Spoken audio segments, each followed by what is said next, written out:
Ketika Nabi wafat, Nabi sedang memakai sarung, Pak. Sayyidina Muhammad itu perilakunya, sosoknya tidak jauh dari guru dan kiai-kiai kita di kampung. Nabi pakai sarung, kiai kita itu dikenal orang dengan kaum sarungnya, Pak. Nabi punya 3 peci. Guru kita tidak berani ceramah, apalagi mimpin sholat jamaah kalau tidak memakai peci. Karena sebenarnya kiai kita paling senang makan labu, daun tulangnya. Rasulullah ternyata paling senang makan.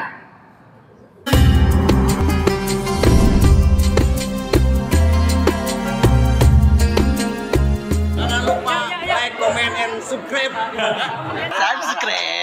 Dalam Sahih Bukhari diriwayatkan, suatu malam sahabat Mu'adz bin Jabal sholat isya sendirian di masjid. Selesai takbiratul ihram, datang makmum di belakangnya, Pak. Mu'adz bin Jabal tahu ada makmum di belakang, tapi saking semangatnya beliau sholat, di rakaat pertama setelah membaca Al-Fatihah, beliau membaca surat Al-Baqarah. Di rakaat kedua setelah Al-Fatihah, beliau membaca surat An-Nisa. Streslah makmumnya, Pak. Akhirnya makmumnya minggat, tak selesai berjamaah dengan Mu'adz bin Jabal. Selesai sholat, Mu'adz bin Jabal tahu ibu ada makmumnya yang minggat. Makmum terbalik mana berjamaah kabur, jika orang Cimahi wae pengajian minggat. Bukan Cimahi ini Pak Wali, ini Cimahi yang di Amerika.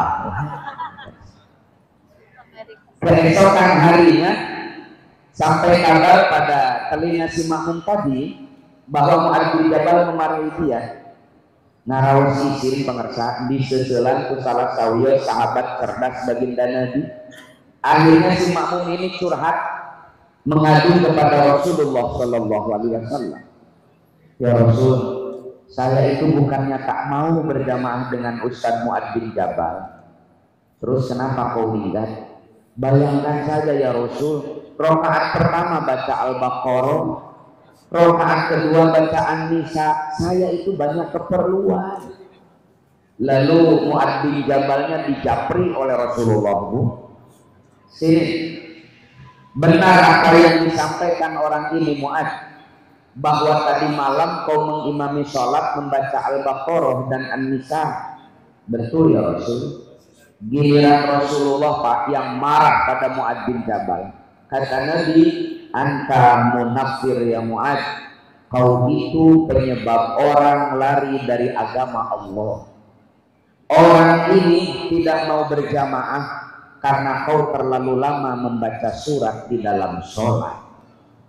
Kenapa kau tidak baca surat Al-Lail, Ad-Duha, Asy-Syamsi, atau seperti orang NU Walhu baca Al-Baqarah? Dari hadis ini Bapak Ibu kita bisa mengambil pelajaran, sholat berjamaah saja jangan terlalu lama, apalagi ceramah. Jadi apalagi Pak Wali sedang ditunggu oleh acara yang lebih penting. Sebelum saya panjang lebar, saya ingin menyapa dulu ibu-ibu. Ibu, Bu, cinta sama Nabi? Kenal sama Nabi? Itu? Saya ingin cek Pak Wali, benar gak ibu-ibu muslimat di kota Cimahi itu cinta kepada Nabi-nya? Biasanya kalau kita mencintai seseorang, maka ucapan, perilaku, kebiasaan, bahkan makanan favoritnya kita perhatikan betul.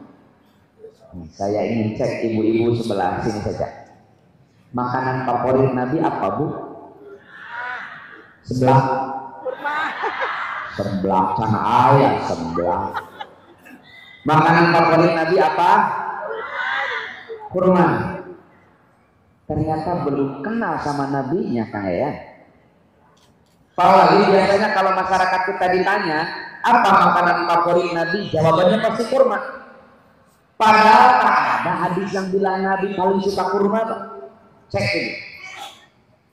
Makanan yang dalam Sahih Muslim disebut yuhibbu, dipika senang ku Rasulullah. Bahkan dalam hadis riwayat Imam Ahmad disebut ahabba, paling difavoritkan Nabi aduba. Aduba teh saur urang Tasik mah waluh, Pak. Kami di Cimahi besok di kolak naon? Waluh. Jadi makanan yang paling disukai Nabi itu labu. Bahkan dalam hadis riwayat Imam Bukhari, Anas bin Malik bilang begini, kalau Nabi disuruh makan besar, parasman, Nabi itu biasanya pilih labunya dulu. Setelah memakan labu, baru Nabi mencicipi makanan yang lain. Dari saat itu, kata Anas bin Malik, saya paling senang makan labu karena saya tahu Rasulullah paling senang makan.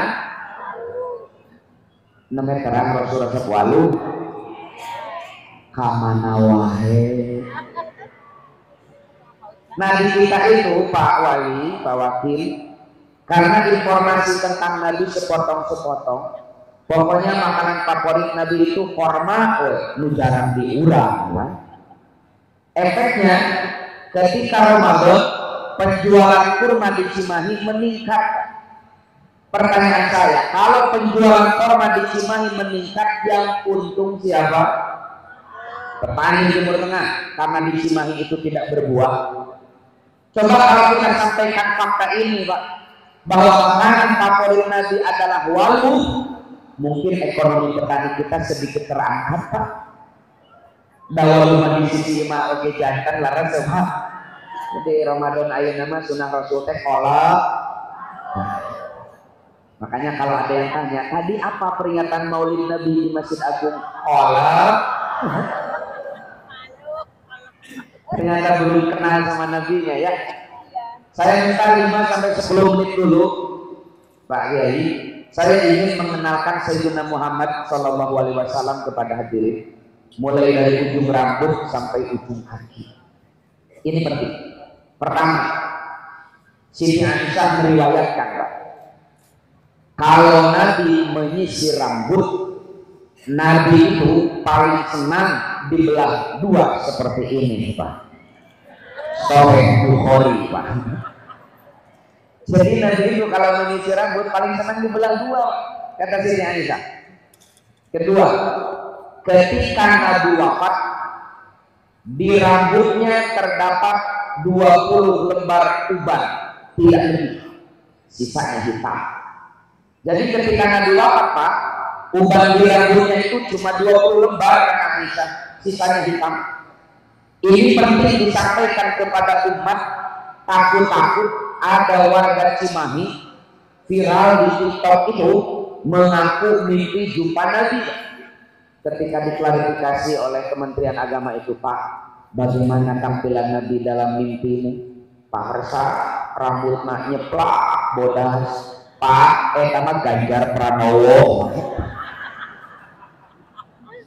Karena dalam hadis uban Nabi itu cuma 20 lembar. Ketiga, kata sahabat Abdullah bin Mas'ud radhiyallahu anhu, ketika Nabi wafat, di jenggotnya terdapat 13 atau 14 lembar uban, sisanya hitam. Jangan Ibu, ketika Nabi bungkus, kuis di jenggotnya itu cuma 14 lembar, tidak lebih, sisanya hitam. Nah Ibu selesai dari pengajian, pulang ke rumah, tolong perhatikan jenggot suaminya. Kalau di jenggotnya itu sudah ada 3 sudah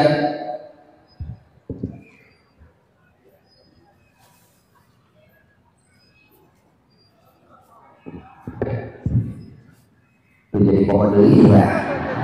Sampai mana? Jenggot.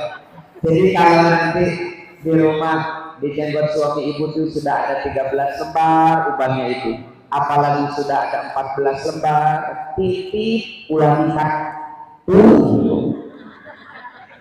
kumaha dasar oge abdi mah tos bodas sadaya janggotna teh Pak eta mah kadaluarsa. Terakhir lagi dan cepat ini apa Bu? Sarung. Kiai-kiai pesantren, kiai-kiai NU suka dihina oleh saudara-saudaranya Pak. Disebut kaum sarungan yang suka pakai sarung. Dijawab oleh Siti Aisyah dalam hadis riwayat At-Tirmidzi, ketika Nabi wafat, Nabi sedang memakai sarung Pak. Sahih hadisnya kata Siti Aisyah, ketika Nabi wafat, Nabi sedang memakai sarung. Bu, saya pakai sarung itu bukannya punya penyakit. Si ibu tuh sarungnya budak yang bisa sarung, nyangka ada hernia. Saya lihat kiai saya pakai sarung, saya ikut pakai sarung. Kata Siti Aisyah, Rasulullah itu wafatnya pun sedang memakai. Mayoritas ulama ahli hadis sepakat pakaian Nabi itu cuma dua jenisnya, satu gamis, dua sarung, sarung. Bahkan Nabi itu wafatnya pun sedang memakai. Setelan sarung apa Bu? Setelan sarung apa? Peci. Dan hewan anak sarung ukur helm. Biasanya kalau bawahnya sarung atasnya dibek. Kata Siti Aisyah, Nabi punya 3 peci. Pertama peci putih, peci haji. Nah seperti bapak yang di tengah itu. Kata Siti Aisyah, kalau Nabi sedang di rumah, sedang santai, beliau itu paling senang pakai peci putih seperti itu, tanpa sorban di kepala Pak. Biasa seperti itu. Kalau Nabi mimpin acara resmi, mimpin rapat paripurna Pak, atau menerima tamu, Nabi itu paling senang pakai peci yang dari Romawi kata Aisyah, yang muncul lalu beliau lilit pakai sorban. Kalau Nabi bepergian keluar kota, Pak Wakil, kunjungan kerja gitu kan, atau reses lah kata DPRD itu, Nabi itu paling senang pakai peci yang ada tutup telinganya Pak. Jadi kalau membantah hadis-hadis Syama'il ini, ternyata Ibu, Sayyidina Muhammad itu perilakunya, sosoknya tidak jauh dari guru dan kiai-kiai kita di kampung Pak. Nabi pakai sarung, kiai kita itu dikenal orang dengan kaum sarungan Pak. Nabi punya 3 peci, guru kita tidak berani selamat apalagi mimpin sholat jamaah kalau tidak memakai peci. Harus mengerti? Kiai kita paling senang makan labu, daun tulang. Rasulullah ternyata paling senang makan. Ini penting Pak bagi Bapak Ibu yang ingin mengetahui detail tentang Sayyidina Muhammad dari ujung rambut sampai ujung kaki, dari mulai bangun tidur sampai Nabi sedang tidur. Silakan baca kitab khusus karya Imam At-Tirmidzi, merangkum 427 hadis tentang Sayyidina Muhammad SAW. Bagaimana Nabi romantisnya, bagaimana Nabi humorisnya, bagaimana Nabi dalam kehidupan sehari-hari, detail dalam kitab itu. Judulnya Asy-Syama'il Al-Muhammadiyah karya Imam At-Tirmidzi. Bagi Bapak Ibu yang terkendala bahasa Arab, tahun 2013 saya dengan tim di Pusat Kajian Hadis di Jakarta di bawah bimbingan almarhum al-maghfurlah Dr. Ahmad Lutfi Fatullah, kita membuat aplikasi di Play Store itu.